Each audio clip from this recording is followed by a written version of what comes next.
Predictor is an ambitious project linked to autonomous underwater vehicles. It aims to predict before a mission that a robot won't be lost. To do so, we want to quantify the uncertainty, that is to say, how far a robot could be from its computed position, and several solutions have been developed. The team's work is focused on a mission of reference, the mission performed by the real robot. It will allow us to compare the simulation to reality.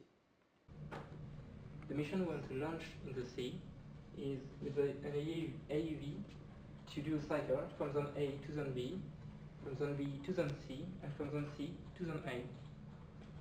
The AUV has a GPS, and with the localization of the point B, it computes the heading to go to zone B. It goes on the surface, activates the propulsion, and then emerge in zone B. It could arrive somewhere in zone B. Let's say it arrives at the point MB. So it requires, with the GPS, and computes then the heading to go to zone C, and emerge somewhere in zone C, and do the same to go to zone A. If the AUV ends in a zone included in zone A, we succeed the mission. Before starting a mission in the field, it is necessary that everything works in simulation. We use the simulation on a GRE mouse to test our code architecture and prevent useless tests on the real AUV. The simulation is based on a state machine which allows the AUV to switch between 3 points, A, B and C. First, the AUV goes to the point R, it goes down, it gets the right heading for the point B, and it does the same for point B and C and repeats itself. On each point, the AUV mounts to the surface to take 10 GPS measurements and get its precise position, allowing it to recall itself. First, we are able to ensure the feasibility of a mission on the real AUV. The simulations are the heart of the project.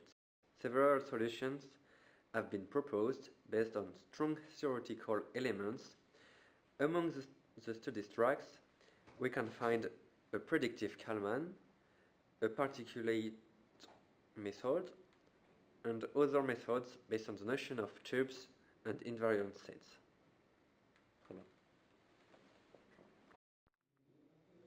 The particular method is based on the law of large number and the Monte Carlo method. It implies that when random selection is made in a large series, the larger the sample is, the closer the statistical characteristic of the sample are to the statistical characteristic of the population, of the general population. For our project, the C++ language permits to launch 1,000 robots, and then the behavior of them are interpreted as a general behavior of one robot, and can define an area here in red in which we are sure that the robot will evolve. In the first robot, we know exactly where it is, and then during the trial, incertitudes add them, and so we don't know exactly where is the robot. But during all the trials, we know that the robot is here in the red area. As we want to check if the particular model is working properly, we want to compare it to a Kalman filter working in full prediction with the idea of field truth, which means using the fact that the missions work perfectly and without any issues. So here we try to estimate the behavior of 10 submarines generated by the software Unity Vibes. So first we define 3 waypoints, and the submarine has to follow the path, and once it reached the first waypoint, it has to draw a curve and then it should come back to the first point. The tubes are another potential solution complementary to the particulate method.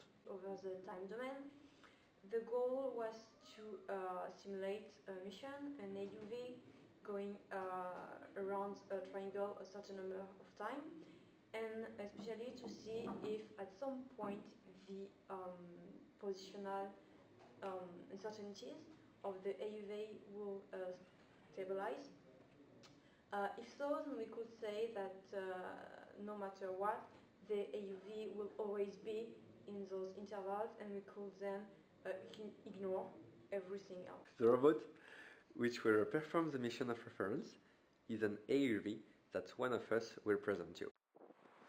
This is the Copadia drone that we use for our project predictor. I will present you the different sensor and actor of this robot. So, in the front of the robot,